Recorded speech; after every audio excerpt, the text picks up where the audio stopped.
The moment my brother-in-law said, "So what exactly do you do again?" I almost laughed into my sparkling water. It was Thanksgiving. My mother had set the table with the good china, the kind she only brings out when she wants to impress someone. My sister was at the head of the table, next to her husband, who had just made partner at his firm 3 months ago. Everyone had heard about that roughly 47 times since September. I'd driven 4 hours to be there. I was tired. My back hurt from the flight the week before. And I was sitting at the end of the table in the same chair I'd sat in since I was 9 years old, being asked what I do. "Healthcare technology," I said. He nodded the way people nod when they're already thinking about something else. That was the moment I decided I wasn't going to say anything. Not yet. Let me back up. I'm 31. I grew up in a house where being smart was fine, but being the right kind of smart was what mattered. My sister was the right kind. She was pretty in a way that photographed well. She's married young. She married someone with a last name people recognized at country club dinners. My parents, my mother especially, understood that life. They understood what to brag about at church, what to mention when running into old neighbors at the grocery store. Me, I studied nursing. And then I kept studying. Night classes, certifications, a part-time master's program I was finishing, while working 36-hour stretches at a hospital where the elevator smelled like burnt coffee, and someone was always crying in the hallway. Not patients, staff. My father used to introduce me at family gatherings as the one who works at the hospital. Just that, not a nurse, not a healthcare professional. The one who works at the hospital, like I was mopping floors, like it was a consolation prize. I never corrected him. I don't know why. Maybe I thought if I proved myself enough, eventually the introduction would change. It didn't. When I got my master's, my mother sent a card that said, "Proud of you," with a smiley face. My sister got a dinner party when she passed her free license exam. 40 people. Catered. My mother wore a dress she'd bought specifically for the occasion. I ate leftover pad thai in my apartment and video called my best friend Rosie, who made me hold the degree up to the camera and screamed loud enough that my neighbor knocked on the wall. Rosie got it. She always got it. She was also the person who 2 years earlier had looked at me over coffee and said, "You keep talking about this app idea. When are you going to actually build it?" The idea had started as a frustration. I'd been a nurse for 6 years at that point, and one of the things that exhausted me, beyond the physical work, beyond the impossible hours, was the communication gap. Patients discharged without understanding their aftercare instructions. Families getting different information from different staff members.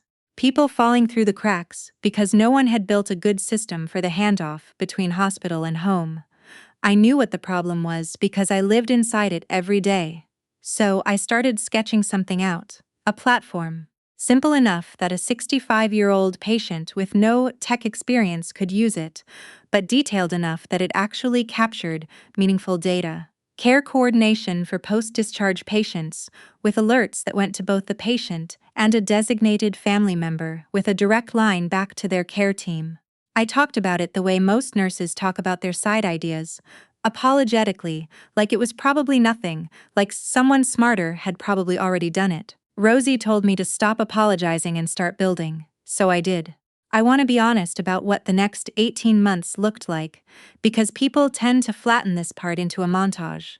The truth is, it was messy and slow, and there were multiple nights where I sat at my kitchen table at 2 in the morning in scrubs, with cold coffee, wondering if I was wasting my time.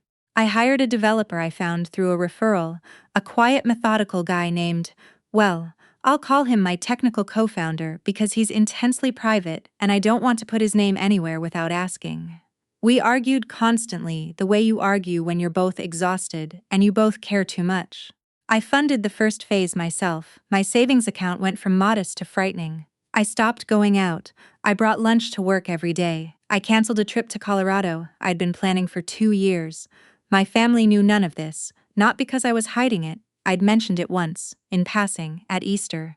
My mother had said, "Oh, how interesting," and then asked my sister if she'd decided on the kitchen renovation yet. The conversation turned, and I let it turn. I didn't bring it up again. There were small milestones along the way that I celebrated alone or with Rosie. The first version of the platform going live. The first hospital system agreeing to a pilot program, a regional network in the Midwest that a former colleague had helped connect me to. The first time I looked at our data and saw that our 30-day readmission rate for participating patients was down 22%. That last one I stared at for a long time. I knew what it meant. I knew what it could mean. About a year into the pilot, we started getting calls. Quietly at first, healthcare consultants, a few investors who'd heard something through the grapple. Then less quietly, a venture firm reached out. Then a larger hospital network. Then an acquisition inquiry from a company I will only describe as very large and very serious. I hired a lawyer, I signed an NDA. I went through a due diligence process that involved me sending 3 years of documentation to people I'd never met, answering questions over video calls at 6 in the morning before my shifts, and trying very hard not to tell anyone what was happening. I didn't tell my parents. I didn't tell my sister. I told Rosie, who cried, and my lawyer, who was professional about it, and my co-founder, who looked at the number and was silent for a long moment before he said, "I think we have to do this." The number was 14 million. Not for my share, for the company. My portion, after everything, came to a little over $6 million. I know that's not $170 million. I'm not that story. But I want to tell you that $6 million to a 31-year-old nurse who had been eating leftovers and skipping vacations and sitting at the kids' end of the family table her entire life felt like the floor had dropped out from under the world. I signed the papers on a Thursday afternoon. I drove home. I sat in my car in the parking garage for 20 minutes. Then I called Rosie, who screamed again, and then I went upstairs and slept for 11 hours. Thanksgiving came 6 weeks later. I almost didn't go. I'd driven those 4 hours more out of habit than desire. My mother had called twice to remind me about the time, which I appreciated in the way you appreciate something that also exhausts you. She'd spent the call telling me my sister had gotten a feature in a local lifestyle magazine, something about women in business, and that my brother-in-law was thinking about running for a local office position. I congratulated her. She did not ask how I was doing. Dinner was exactly as I remembered it. My mother had made her famous sweet potato casserole, the one she only makes for special occasions. The conversation moved between my brother-in-law's potential political career, my sister's real estate listings, and a neighborhood drama involving someone's addition permit. I ate and listened, and refilled my water glass and waited for someone to ask me anything. My nephew, he's 6, he's wonderful, he's the best person at these dinners, asked me if I had any stickers. I did not have stickers. I promised to bring stickers next time. He accepted this. My father, halfway through the meal, said, "You still doing the night shifts?" "I do days now mostly," I said. He reached for more rolls. "The hospital keeps you busy, I guess." "It does," I said. My sister's husband had been talking about a colleague who'd gotten into some kind of startup, something tech-related, something vague, and how it had gone nowhere, the way most of those things do, and my sister had agreed that it seemed like a lot of risk for not much reward. I chewed my turkey. "What about you?" my brother-in-law said, turning to me in that generous way of his, like he was doing me a favor by acknowledging I existed. "You ever do anything outside the hospital?" This was the question. This was the one I'd been waiting for without knowing I was waiting for it. "I had a side project," I said. "A health tech platform, care coordination software mostly for post-discharge patients." "Oh," he said. He was already glancing toward the rolls. "I sold it," I said. He looked back at me. My sister put down her fork. "You sold what?" my mother said from the other end of the table. "The platform, the company." "I sold it." The table went quiet in that specific way that feels loud. "Sold it to who?" my father asked. I told him the name of the company. Even my brother-in-law recognized it. "How much?" my sister asked. And I want to be fair to her here. I don't think she meant it cruelly. I think she was just surprised. She's always been direct, even when it lands wrong. "A little over 6 million, I said. "My portion." Nobody spoke for what felt like a full minute. My nephew asked if there was more macaroni. My mother stood up very suddenly to check on something in the kitchen that did not need checking on. My father looked at me the way I had never seen him look at me before. Not proud, exactly. More like recalibrating. Like he was updating information on a spreadsheet he'd been running incorrectly for 30 years. My brother-in-law said, "I had no idea you were doing something like that." "I know," I said. I wasn't being mean about it. It was just true. My sister reached across the table and touched my hand. Why didn't you tell us? I did, I said. At Easter, 2 years ago, you were deciding between marble and quartz. She opened her mouth, closed it. My mother came back from the kitchen. She'd reapplied her lipstick, which meant she'd been in there longer than she needed to be, thinking about something. She sat down and looked at me and said, "We didn't know, sweetheart. You should have said more." And here's the thing I want to be honest about, because this is the part people want to be simple, but isn't. I didn't feel triumphant. I thought I would.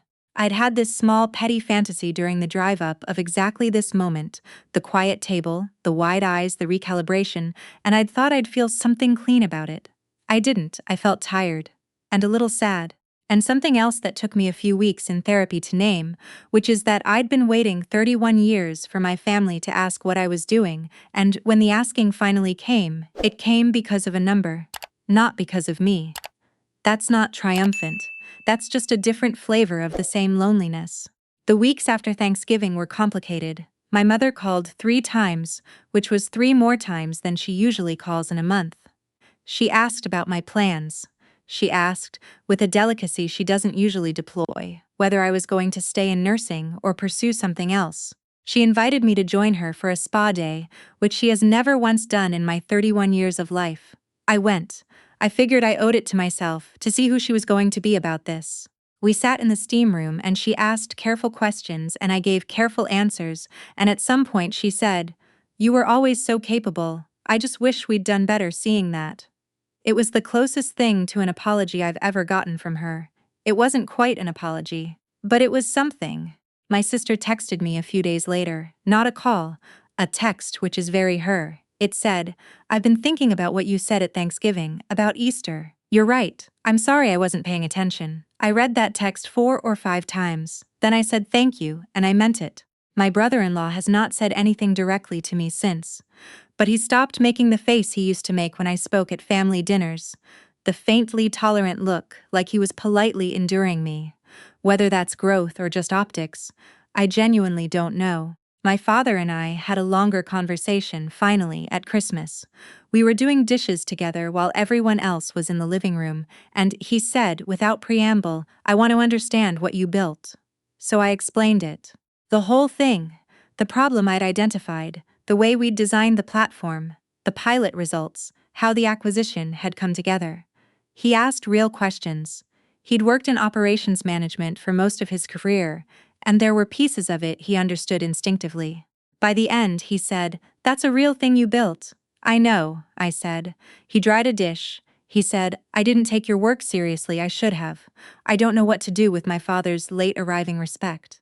It doesn't fix the years of introductions where I was just the one at the hospital. It doesn't give me back the Easter dinners where nobody asked a follow-up question. But it's real, and I'm trying to hold it as something worth having rather than something that arrived too late to matter. I'm working on that. I stayed in nursing for 6 months after the sale. People have asked me why, and the honest answer is that I wasn't ready to let go of the identity. Nursing had been the thing I'd built myself around when nothing else was certain, and I wasn't ready to step out of it just because the financial calculus had changed. I left in the spring, not because I had to, but because I had something else pulling at me, a new idea, smaller, more specific, still in the same space. I'm not ready to talk about it in detail, partly because it's early and partly because I've learned I do better when I protect my own process. What I can tell you is that I have a meeting next week with a potential partner, someone I met through the acquisition process, and I drove 4 hours in the wrong direction last month to look at a small office space just because the building had good light. I'm not going to tell my family about it. Not yet. Maybe not until there's something to tell. My therapist says that's a reasonable boundary, not a punishment, and I'm choosing to believe her. Rosie thinks I should tell them earlier this time. Not the details, just the existence of it. "You went too far the other way," she said, last week over the phone, her voice crackling slightly because she's moved to a place with spotty cell service that she loves anyway, keeping it so private that they didn't even know you existed. That cost you too. I think she might be right. But I'm still figuring out what the middle ground looks like.